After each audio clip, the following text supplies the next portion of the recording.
Hello and welcome to the next review on Foos Entertainment. Get the microphone a little bit closer. Yeah, there we go. That way I can hear me a whole lot better. That's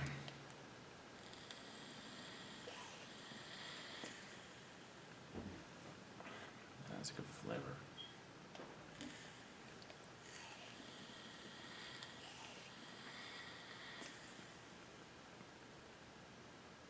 That's more like it. That'd be good.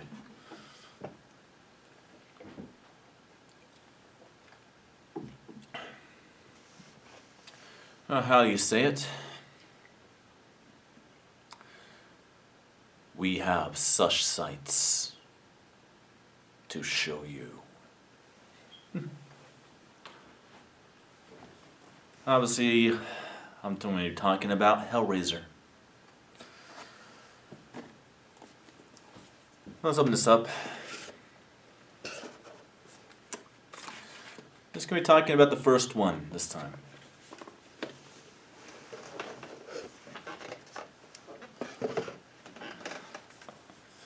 Hellraiser. Okay. Hellraiser came out in 1987 for New World Pictures. Very good movie. Based off of the very popular novel by Clive Barker known as The Hellbound Heart.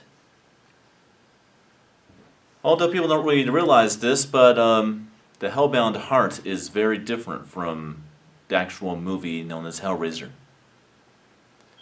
Probably the biggest difference is that Pinhead's a seductive, gothic, both pain and pleasure, sexual female Semibite, and is not the leader in the book. Obviously, you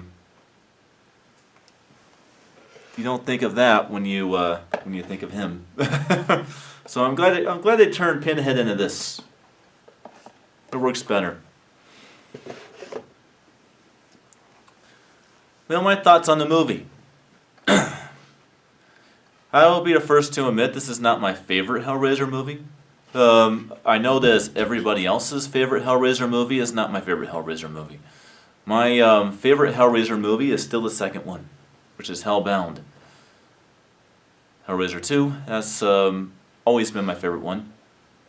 But this one is definitely my second favorite, because I thought that despite how cool Hellraiser 3 Hell on Earth is, with Pinhead being in the movie most of the time,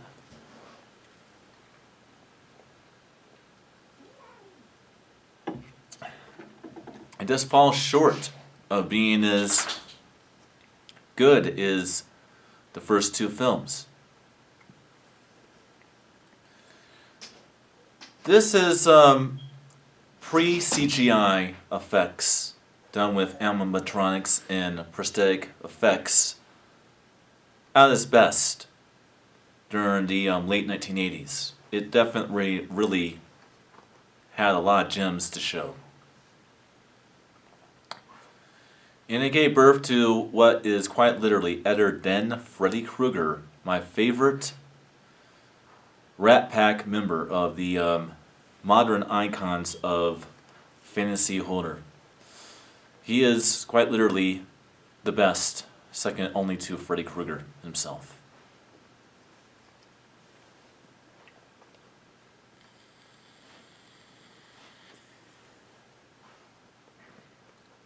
I thought the cast was very good in this movie as well.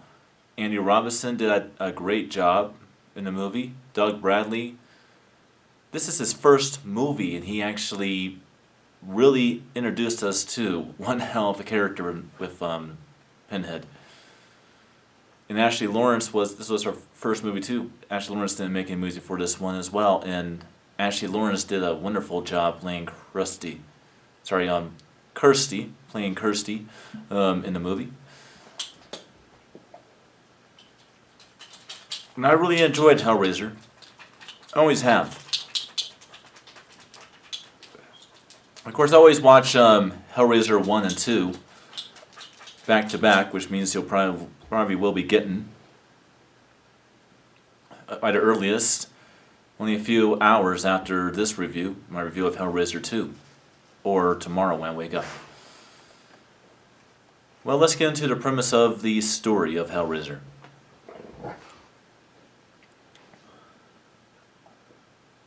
Time to start our pleasures.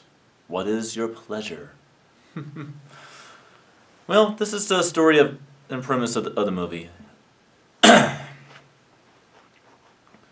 A successful businessman and his new wife decide to move into his parents' home. That's to find out that his troublemaker brother, Frank, had been hiding out in there.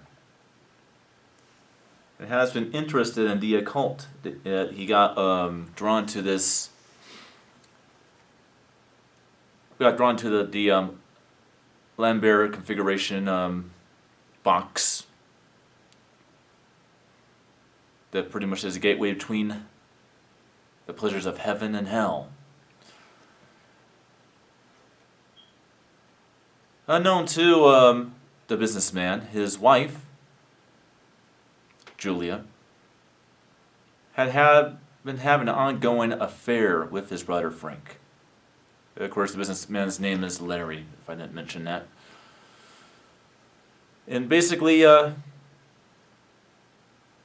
after having his soul ripped apart and sent to hell, while moving a bed up the stairs, the businessman, or to say Larry, let's just call him by our names, Larry, severely cuts himself and bleeds all over pretty much the attic.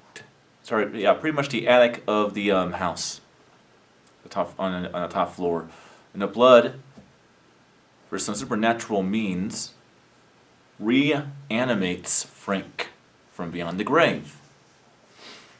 Frank convinces his forbidden and sinful affaring relationship with Julie. He convinces Julia to kill people so that he may feed upon them to regain his full body and come miraculously back to full form and to full life. And he tells her about the box, about the Lambert configuration. Kirsty comes across the box when she discovers the holders that have been going on behind her father's back. Kirsty being the daughter, of course, of Larry. And she unknowingly opens the box, opens the Lambert configuration, and unleashes the Cenobites and makes a deal with them to recapture Frank in exchange for her freedom, so that she does not spend all eternity to be in damnation in hell. So they will not take her. Of course, in the end, they simply said, "We have such sights to show you," and try to take her too. She solves the Lambert configuration and closes the box in the gateway, trapping the Cenobites back within the Lambert configuration. And that's how the movie ends. Well, video quality. This is the limited edition Arrow Video Scarlet Box release. It was released for limited time in the UK about 5 years ago. It was released for a limited time in the United States of America a little over a year and a half ago. I was fortunate enough to get it off of Amazon. Very happy. I was waiting for it, and the day that I saw that they were releasing it for limited time in America, I was like, yes. So I got it. Like I said, if you blinked too slow, or too fast, you would have actually missed your opportunity to get this box set. Remember what crafted box set in my head? Lots of stuff in there, including some rare stuff like the college films from Clive Barker himself, which includes a very different original adaptation of the short story The Forbidden out of Books of Blood before the days of Candyman in 1992. Because they're college films. And Clive Barker is actually not young. He's about 60 years old now, so it tells you.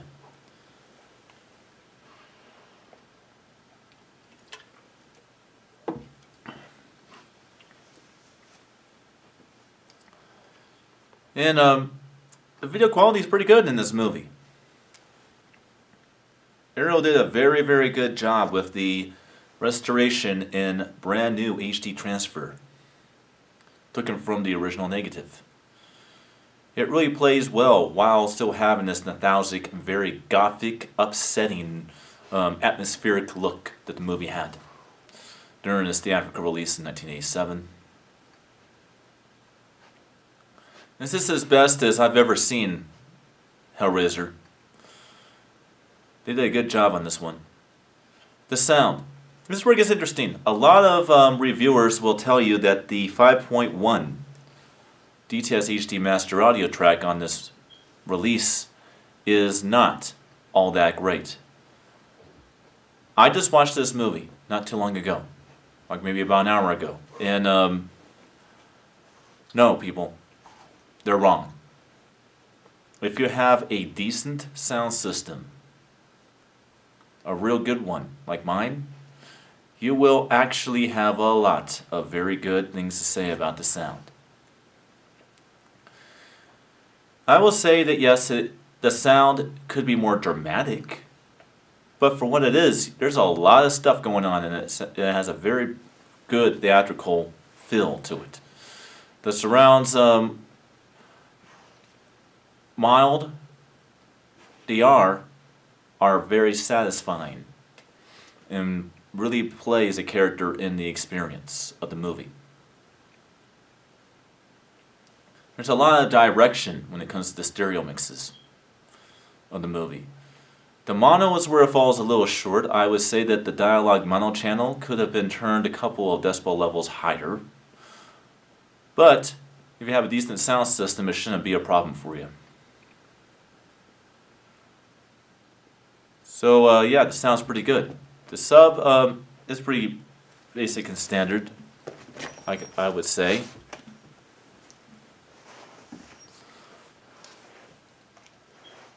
But overall, very good sound experience when it comes to Clive Barker's Hellraiser.